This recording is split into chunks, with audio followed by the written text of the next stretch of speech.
It is 6:17 in the morning in Greenwich, England, longitude 0, where the solar day begins. It is the 2nd of June, 1966. 5,500 airline miles away, Pasadena, California. It is 11:17 p.m. Pacific Daylight Time, June 1st.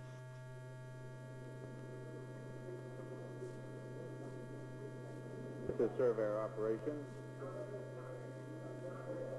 Burner ignition. Retro is now firing. Ignition looks stable.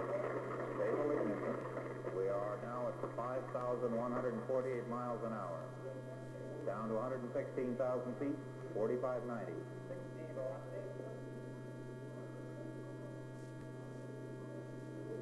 We are now at 30,000 feet. Retro burnout is confirmed.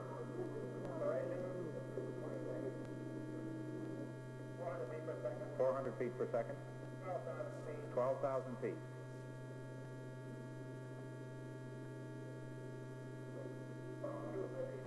250 feet per second. 8,000 feet. Surveyors reported in excellent condition. All signals look good. 1,000 foot mark. 800 feet, 600 feet. 400 feet. 200 feet. 100 feet per second. 100 feet. 100 feet.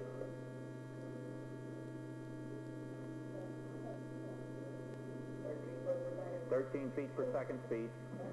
Touch the butt speed reported.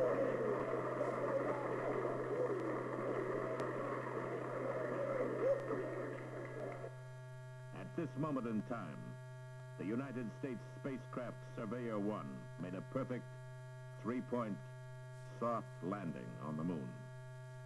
35 minutes from now, the Lunar Cyclops will focus its television eye on the ground beneath its footpad and transmit the image to Earth, 231,000 miles away.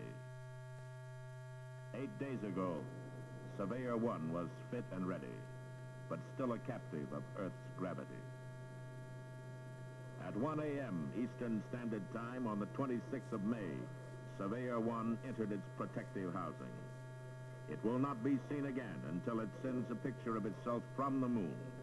From this moment, it remains in the shroud until it reaches a point in space 73 miles above the Earth, where the cover will be jettisoned.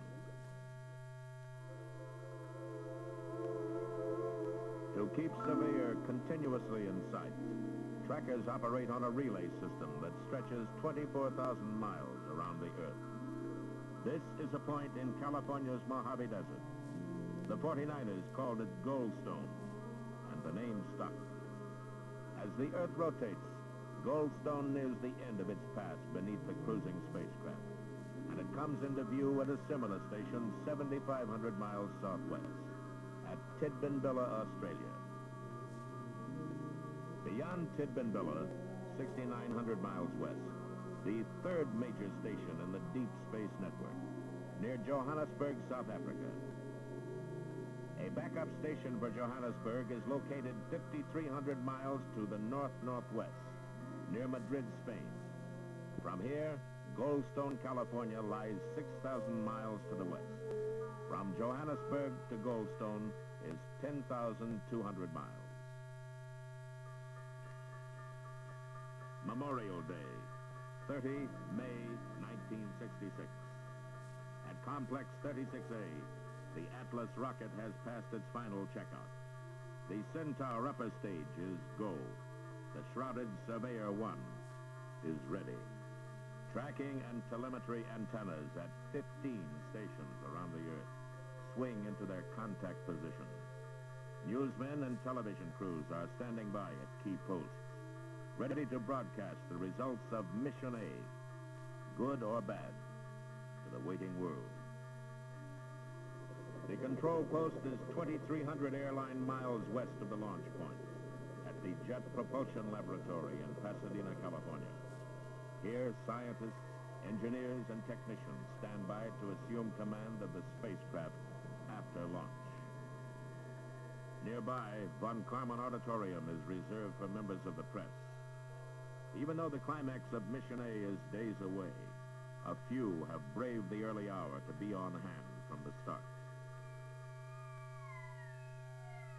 Minus 75 seconds. Steering Centaur lock starting. Minus 60 seconds. Verify launch azimuth, 102.285 degrees. Pressurization to internal. Going to internal. Programmers to arm. Atlas arm. Centaur arm. This is Surveyor Launch Control, T-minus 35 seconds and counting, all still going well. We're about to go through another final status check. Minus 30 seconds. Status propellants. Go Atlas. Go Centaur. Go Centaur. Pressurization. Go Atlas. Go Centaur. Atlas autopilot. Go. Centaur autopilot. Go. Launch director. Go. All recorders fast. Minus 12 seconds. Engine start.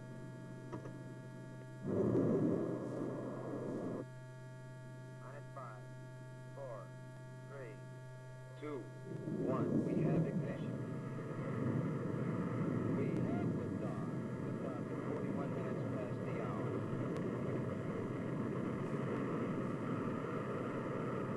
Charts are starting here at the Mission Control Center.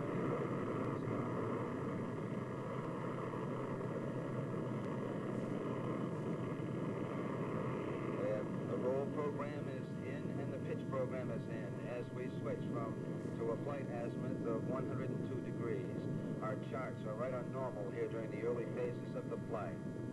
Now 33 seconds into the mission, we are looking good.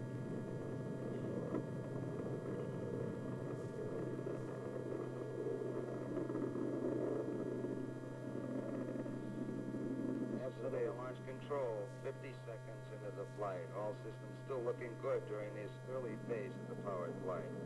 Now 1 minute into the flight. We'll be looking for booster engine cutoff of the Atlas first stage at 2 minutes and 20 seconds into the mission.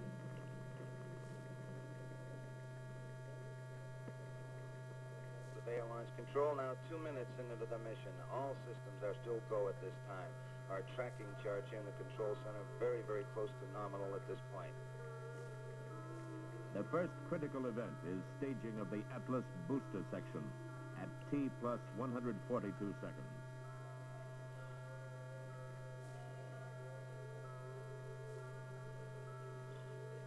This is Surveyor Launch Control, now 2 minutes, 25 seconds into the flight. We have confirmation of booster engine cutoff of the Atlas first stage, and the boosters have been jettisoned from the vehicle. The sustainer engine continues to burn on the Atlas vehicle at this point, and will burn for about 1 minute and 14 seconds longer after the booster jettison. The insulation panels which enclose the Centaur stage jettison at 175.8 seconds. That the insulation panels that surround the Centaur stage during the early portion of the flight have been jettisoned.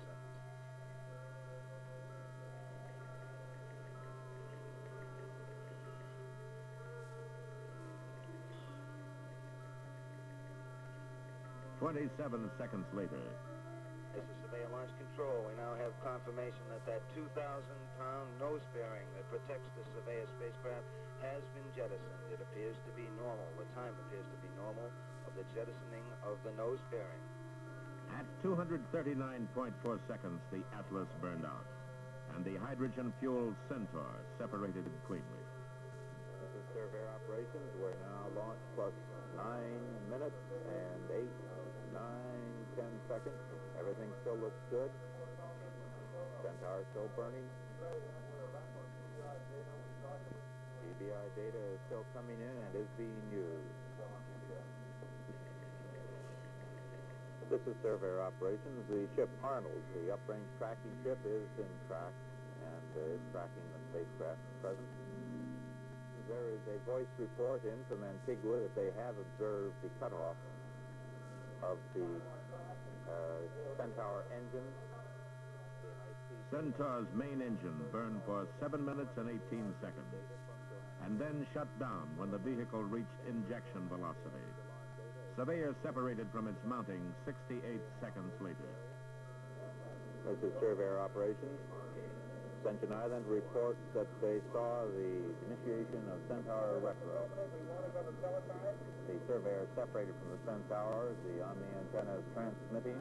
The landing gear have extended. This has been confirmed. Electrical disconnect. The high power is on. Omni antenna has extended. All things look nominal. The Surveyor apparently is free and operating. Standard data form is now being received here in Pasadena from Station 51, which is at Johannesburg. As the spacecraft reached a point over South Africa, its flight was more directly away from Earth. Earth's rotational speed overtook the horizontal velocity of the spacecraft, and from the Earth, it appeared to reverse its direction, now apparently moving from east to west. Surveyor is in constant touch with tracking stations, beaming information on its condition and position. The stations relay the data to the control center in Pasadena. Here, during the early hours of flight, scientists, engineers, and computers churn through the data. They calculate the point on the moon toward which Surveyor is now heading. The precise aiming point that's now been picked has the coordinates on the moon of 2.32 degrees south latitude. I repeat, 2.32 degrees south latitude, and the longitude is 43.83 degrees west. I repeat, 43.83 degrees west. This is slightly different. To alter the course, scientists develop a set of instructions for Surveyor. Man's brain can create the requirements, but the infinitely precise timing is a job for machines. The mid-course commands, as electronic signals, will pass from Pasadena to a point in California's Mojave Desert. In a few hours, Surveyor will rise in the east to begin its two-way conversation through the giant dish at Goldstone, with the men 110 miles away at JPL in Pasadena. By this time, the mission director has exercised an option. He has decided to land Surveyor about 1 degree north of the original target. Surveyor is still 2 Earth days from the moon. If allowed to continue on its present course, it would land 250 nautical miles from the original target. The station now reports it has completed all of the preparations for the thrust maneuver and is now waiting for the next command to execute the mid-course thrust. That will be in 20 seconds from now. The station will send that command at that time. 10 seconds. 9, 8, 7, 6, 5, 4, 3, 2, 1, mark.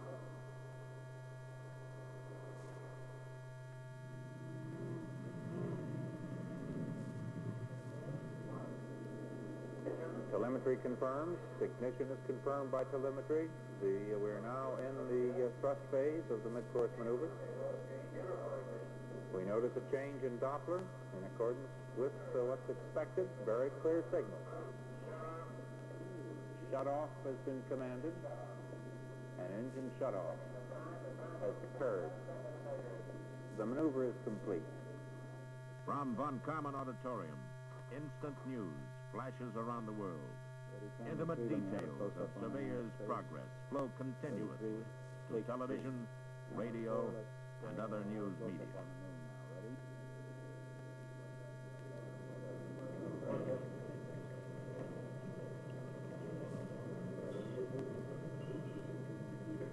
Left to right, Mr. Robert J. Park, the Surveyor Project Manager here at JPL, and Dr. Benjamin Milwitsky, the Surveyor Program Manager at NASA headquarters in Washington. As of right now, the Surveyor mission is about 28 hours long, and the performance of all systems up to date has really been exceptional. For example, the launch vehicle. As you know, Atlas-Centaur is a comparatively new launch vehicle combination, and its performance has been flawless for this mission. The injection has been very, very close, with a very small miss from the intended aiming point. The Lewis Research Center of NASA and General Dynamics Convair really deserve all kinds of congratulations for the wonderful performance of the vehicle. The spacecraft has behaved excellently up to date. The press conference in Pasadena also reached assembled newsmen at Cape Kennedy and at the NASA Center in Houston. People of the free world were represented in that. Tom Franklin, KTTV. Will the pictures sent back be motion pictures or stills? They'll be stills, in the sense that the camera takes one picture and then transmits it back over a period of seconds. Cape Kennedy, we're now ready for questions from down there. Could you give us the distance in miles that you expect the spacecraft to land from some fairly large geographical point on the moon, such as a large crater? We're landing just essentially north, a little bit slightly north-northeast of the crater Flamsteed. It's about 60 kilometers. In the late afternoon of June 1st, 1966, as the Earth turns east at 1,000 miles per hour, the big dish at Goldstone, California swings to the horizon, to the point where the moon and Surveyor will rise. At JPL, Mission Control readies itself for the final maneuver, touchdown, and photo mission. For the newsmen, it's been a long visual that left its mark on some. But the moment of truth is nearing. In a short time, the major television networks will broadcast the Surveyor landing exactly as it happens. From small bands, the signals will pass to microwave antennas and on into millions of American homes across the land and by satellite to Europe. 10 seconds. Waiting for the marking radar. 4, 3, 2, 1. Mark. We should now get verification of the marking signal. AM on mark.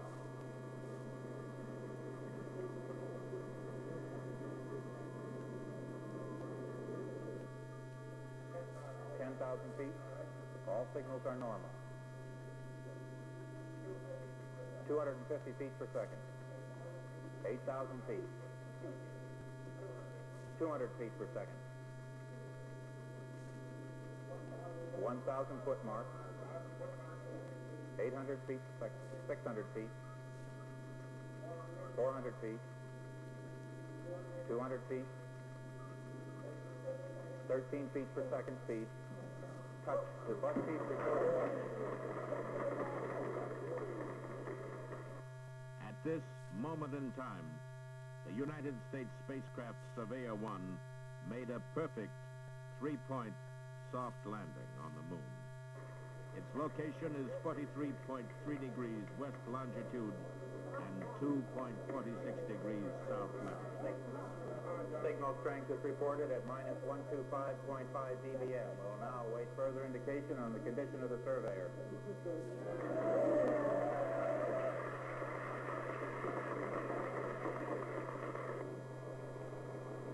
The station has reported itself ready to receive 200 line television.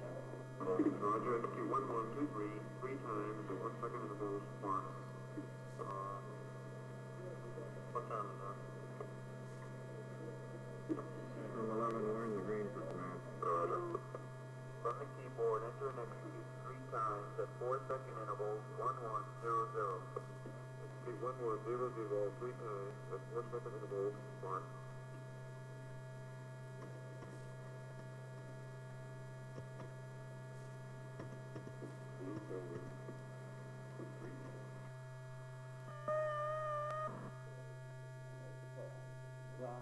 Picture is now coming through. Clearly see the spacecraft. It's quite bright. You can notice the moon behind it as very dark as anticipated. This is the climax of Mission A. In its first picture from the moon, on the electronic command 1100, Surveyor took a self-portrait. From the keyboard, enter and execute 1100. After adjustment of exposure, the lunar Cyclops turned its eye to examine the ground beneath its pads. Close by, it pictured a rock, 6 inches high and 12 inches long. Switching to 600-line television, the camera later looked down at landing leg number 2, at the depression and deformation of the surface caused by the landing impact.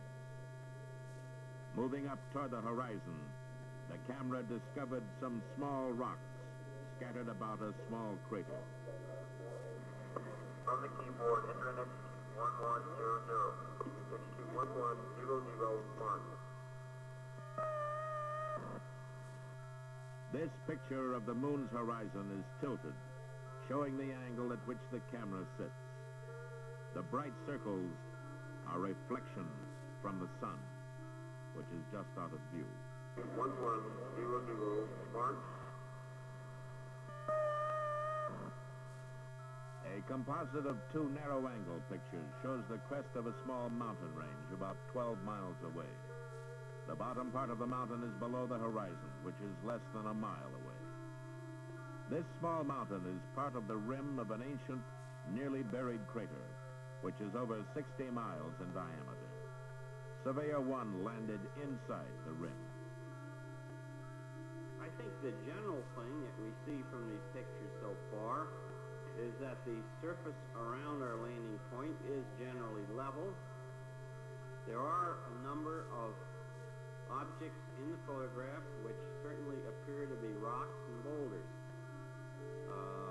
fragments of rocks scattered all over the lunar surface from very close to the spacecraft to as far as we can see.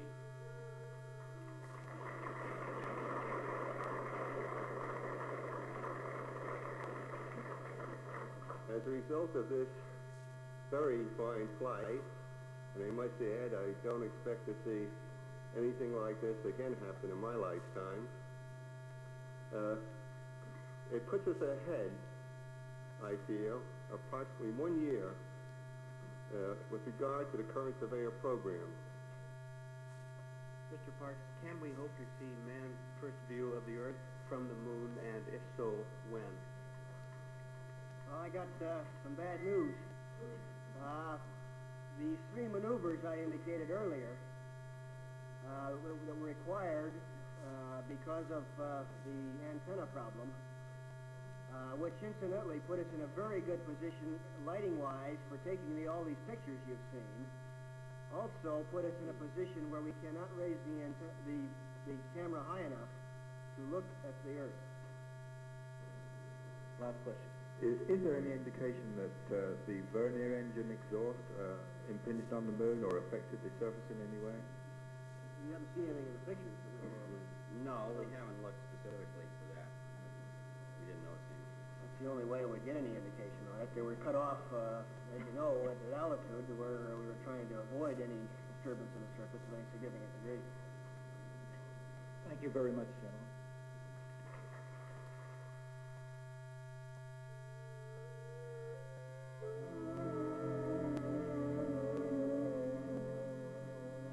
As the moon climbs into the sky over the Mojave Desert, a remote outpost begins to stir.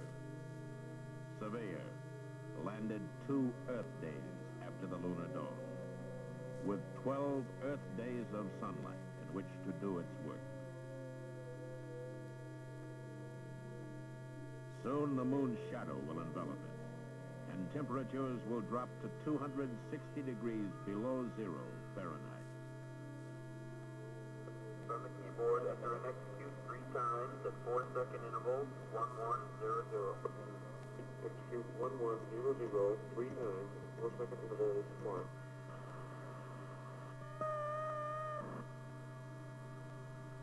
The moonlight pace is steady, persistent. In 12 days, Surveyor transmitted 10,338 pictures. Then, the Cyclops went into a frozen 14-day sleep, from which it was not expected to recover. 2 weeks later, Surveyor began to stir from its sleep, recovered long enough to transmit another 803 pictures. Then, Surveyor 1 passed into history. This was how it happened with Mission A. A moment in